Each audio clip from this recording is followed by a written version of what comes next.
Hai pelajar, salam sejahtera. Selamat bertemu kembali ya. So kita akan teruskan dengan bahagian yang kedua dalam rancangan perniagaan. Okey, rancangan perniagaan. So dalam pelajaran yang lepas, cikgu dah jelaskan dua bahagian. Okey. Bahagian pertama ialah apakah maksud rancangan perniagaan. Bahagian yang kedua, cikgu dah bincang apakah kepentingan. Okey, so cikgu dah jelaskan iaitu contohnya seperti apa. Sebagai garis panduan, okey, mengurangkan kesilapan sebagai alat kawalan, okey, alat komunikasi kepada pihak berkepentingan, okey, menilai potensi kejayaan dan sebagainya. Okey. So dalam bahagian yang kedua ni kita akan bincang apakah kegunaan rancangan perniagaan. Okey. Menjelaskan maksudnya kamu kena bagi contoh yang sesuai lah. Okey. Jelaskan kegunaan rancangan perniagaan pada dua pihak iaitu usahawan dan juga pihak berkepentingan. Okey. So, kenapa RP ni penting pada usahawan? Yang ini lebih kurang sama dengan kepentingan RP yang kita belajar dalam bahagian pertama. Okey, so boleh guna keyword yang sama iaitu sebagai panduan, okey, memberi gambaran tentang potensi kejayaan, kenal pasti masalah yang mungkin berlaku, meyakinkan pihak berkepentingan, okey, selaras dengan agen dan sumber dengan cekap, mengukur prestasi perniagaan. Nampak tak? Yang ini sama seperti apa yang kita bincang dalam bahagian pertama tadi. Okey, jadi boleh guna keyword yang sama ya. Ini kalau soalan tanya kepentingan RP kepada usahawan. Yang kita bincang tadi, yang dalam bahagian pertama tu secara umum kepentingan rancangan perniagaan. Jadi kalau soalan tanya apa kepentingan RP kepada usahawan, inilah jawapannya. Okey. So boleh guna yang samalah. Okey, kita pergi kepada pihak berkepentingan. Siapa yang akan menggunakan rancangan perniagaan ni? Okey, siapa yang akan merujuk rancangan perniagaan ni? Okey. So ada banyak pihak yang akan menggunakan RP. So pihak yang pertama ialah pelanggan atau pengguna, customer. Okey. So siapakah pelanggan? Pelanggan ni rujuk pada individu, syarikat, organisasi yang akan membeli barang atau perkhidmatan yang disediakan oleh perniagaan. So, pelanggan tidak semestinya pengguna akhir. Pelanggan ni mungkin syarikat atau organisasi. Contohnya, katakan kamu nak buka sebuah perniagaan perkhidmatan keselamatan. Security services. Okay? So, security services ni, perkhidmatan keselamatan ni mungkin digunakan oleh individu. Okay? Orang kaya mungkin perlukan perkhidmatan keselamatan. Mungkin digunakan oleh syarikat. Contohnya, bank swasta menggunakan perkhidmatan keselamatan. Ataupun mungkin organisasi. Contohnya Kementerian Pelajaran Malaysia. Sekolah perlukan perkhidmatan keselamatan. So, pelanggan ni jangan buat andaian hanya untuk pengguna akhir. So, can be anyone. Individu, syarikat, organisasi dan sebagainya. Okay? So, kenapa RP ni penting untuk pelanggan? Sebab mereka dapat meneliti keupayaan dan kemampuan syarikat untuk menawarkan barang atau perkhidmatan. Okay? Bila mereka nak gunakan barang atau perkhidmatan kamu, mereka nak tengok dulu, adakah kita ni mampu menyediakan barang ni? Okay? Adakah kita akan bekalkan barang ni secara berterusan? Okay? Adakah kemungkinan perniagaan ni akan berhenti separuh jalan menyebabkan gangguan pada bekalan barang? Okay? Jadi mereka akan perhatikan dulu, adakah kita mampu keluarkan barang ni seperti yang telah dirancang? Okay? Bagi pengguna akhir ni, mereka nak tengok, produk ni selamat, berkualiti atau halal contohnya. Okey, itu pandangan pengguna. Okey, so can be restoran makanan segera, dia nak beli bahan mentah daripada kamu. Dia nak tengok adakah bahan mentah ni berkualiti, ada status halal dan sebagainya. Okey, contoh ya. RP perniagaan pengeluaran produk herbal membantu pengguna mengetahui tahap keselamatan penggunaan produk tersebut. Itu untuk pelanggan. Okey. Pihak yang kedua adalah pembiaya atau pemberi pinjaman. Okey, so pembiaya ni mereka yang menyediakan pinjaman atau pembiayaan modal. Okey, so keyword dia yang sediakan pinjaman atau pembiayaan modal pada perniagaan yang bakal dimulakan oleh usahawan. Okey, so pembiaya ni mungkin dalam bentuk bank ke, institusi kewangan ke, orang kaya dan sebagainya. Mereka nak pastikan adakah perniagaan ni ada daya maju. Okey. So mereka akan beri penelitian, okey, mereka akan analyse, okey, RP kita untuk mengenal pasti adakah kita mampu bayar balik. Keyword dia mampu. Okey, kemampuan bayar balik pinjaman sebelum mereka bercadang untuk luluskan atau tidak meluluskan pinjaman. Okey, so pembiaya ni dia akan tengok RP dulu. Okey. So katakan dia nak pergi ke bank untuk mohon pinjaman, first thing dia tanya mana RP. Okey. So pegawai kredit ni akan tengok balik RP kamu. Adakah sesuai untuk memberi pinjaman? Okey. Adakah dia layak diberi pinjaman penuh ataupun mungkin 80% ke 50% ataupun langsung tak layak. Okey. Contohnya, sebuah bank komersial meneliti RP pengeluaran produk herba untuk membuat keputusan menyediakan pinjaman perniagaan sebanyak RM400,000. Okey. Okay, pihak yang ketiga adalah pembekal atau supplier. Okay. So, pembekal ni pihak yang menyediakan bekalan bahan mentah. Okay. So, keyword dia sediakan bekalan bahan mentah. Okay. So, kenapa kita perlukan pembekal? Sebab pembekal ni dia sediakan sumber modal yang cepat dan murah. Okay. Sebab kita dapat bekalan barang secara kredit. Maksudnya, dia menyediakan bahan mentah secara utang. Kamu tak perlu bayar dengan serta-merta. Okay. Katakan contohnya, kamu seorang pengusaha kilang perabot. Okay. Kita perlukan kayu sebanyak bernilai RM50,000 setiap minggu. Okay. Kamu beli kayu dengan kos RM50,000 setiap minggu.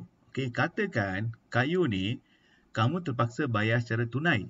Maksudnya setiap minggu kamu kena sediakan modal sebanyak RM50,000. Bayangkan kalau pembekal kayu ni dia bagi kamu tempoh 1 bulan. Maksudnya kalau you beli hari ni, okay, katakan you beli pada 1 Oktober 2020, kamu hanya perlu bayar pada 1 November 2020. Jadi kita boleh jimatkan wang sebanyak RM50,000. Sebab tu dipanggil pembekal ni membekalkan sumber modal yang cepat dan murah. Okay.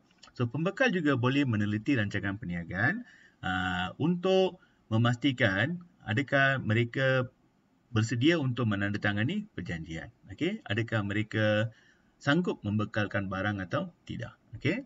So pembekal hanya akan bagi jualan kredit jika mereka rasa RP ni ada potensi untuk berjaya. Mereka akan tengok rancangan kewangan kita. Okey. Mereka akan tengok penyata proforma kita. Adakah aliran tunai dia bagus?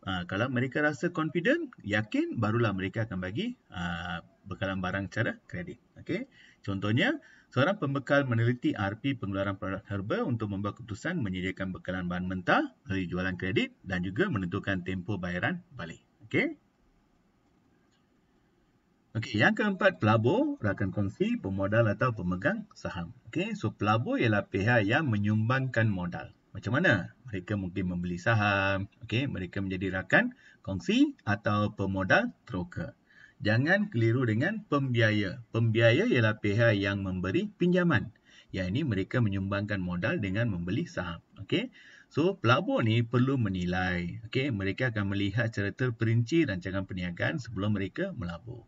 Memperhalusi maksudnya melihat secara terperinci. Okey. So, penilaian terperinci dilakukan sama ada mereka nak beli atau tidak saham dalam syarikat tersebut. Sebab mereka ni menanggung risiko. Jadi, mereka hanya melabur dalam perniagaan yang boleh membawa keuntungan. Jadi, macam mana mereka nak buat keputusan? Mereka rujuk RP lah. Okay? So, RP yang baik boleh menarik rakan kongsi untuk melabur. Boleh menarik orang ramai untuk beli saham. Boleh menarik pemodal teroka untuk menyumbangkan modal. Okay? Contohnya, seorang pemodal teroka meneliti RP pengeluaran produk herba untuk membuat keputusan sama ada menyumbangkan atau tidak modal sebanyak RM400,000 seperti yang dimohon oleh usahawan. Okay?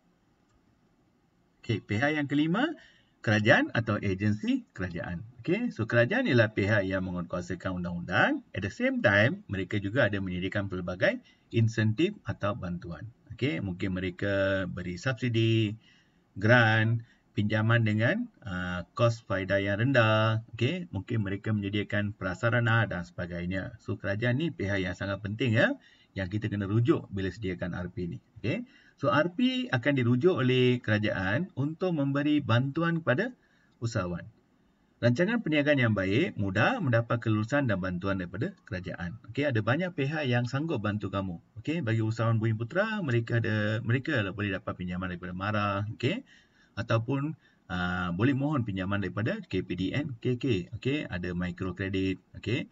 Banyak agensi yang sanggup bantu kamu dengan syarat kamu sediakan RP yang sesuai yang boleh meyakinkan pihak berkenaan. Okey, adakah mereka sanggup bagi pinjaman atau tidak ni bergantung pada rancangan perniagaan. Okey. Contohnya, Kerajaan bersetuju memberi pelepasan cukai import untuk mesin pemprosesan pada seorang usahawan pengeluaran perabot herba setelah mengkaji RP usahawan tersebut. Okey, ataupun kerajaan bersetuju untuk memberi subsidi, subsidi kepada usahawan untuk menguruskan ladang ternakan lembu contohnya. Okey, so ada banyak bantuan yang disediakan oleh kerajaan dengan syarat kamu buktikan pada agensi berkenaan kemampuan kamu, potensi kejayaan perniagaan kamu. Kalau mereka rasa okey dan kamu layak dapat bantuan. Okey, pekerja.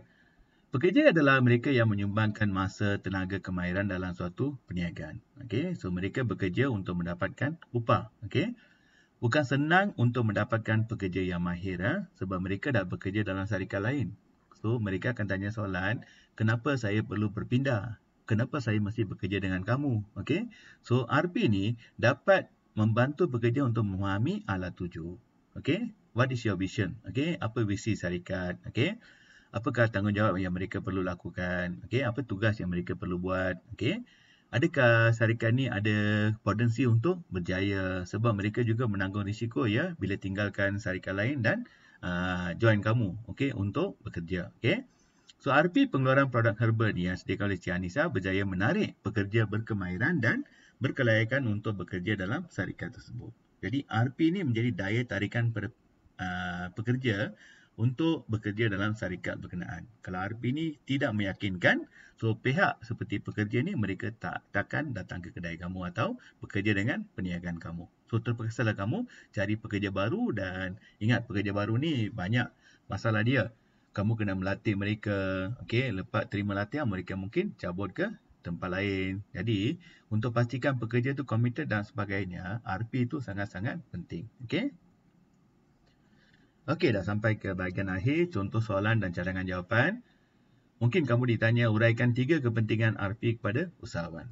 So, same keyword lah ya. Okey, sebagai panduan, alat kawalan, okey, menilai potensi kejayaan, mengukur prestasi, meyakinkan pihak berkepentingan, semua diberi markah. Okey, so bagi satu fakta dengan satu uraian. Uraikan 3 pihak berkepentingan yang menggunakan RP. So, mula-mula sebut pihak. Contohnya, 3 pihak berkepentingan yang menggunakan RP ialah 1. Pekerja. Lepas tu berikan satu uraian. Pelanggan atau pengguna. Berikan satu uraian. Okey, so 3 pihak ya. Nombor 3, jelaskan kepentingan RP kepada pihak yang berikut. Pelanggan. 3 markah. So berikan 2 uraian dan 1 contoh. So siapakah pelanggan? Pelanggan ialah pihak yang akan menggunakan atau individu, syarikat, organisasi yang akan menggunakan produk yang dikeluarkan oleh usahawan. Okey. Pelanggan akan menilai potensi atau kemampuan syarikat untuk menyediakan bekalan secara berterusan. Contohnya, berikan satu contoh. Okey, begitu juga dengan pembekal ya. Okey, soalan yang keempat. Jelaskan 5 pihak berkepentingan yang menggunakan RP seorang usahawan yang bercadang membuka sebuah kilang biskut. Okey, 5 pihak. So, 5 kali 4, 20 markah. 1 fakta, 2 uraian, 1 contoh. Jadi, dapat 4 markah untuk setiap satu. Dan jangan lupa kaitkan dengan kilang biskut. Setiap uraian tu mesti kaitkan dengan kilang biskut. Okey? Okey, itu saja pelajar. Jangan lupa subscribe, like dan share. Macam biasa, kalau ada sebarang kemuskilan, bolehlah kamu masukkan dalam bahagian komen. Cikgu akan cuba selesaikan secepat yang mungkin. Selamat maju jaya. Don't give up. Try your best. Okey, make sure dapat A dalam pengajian perniagaan STPM. Good luck.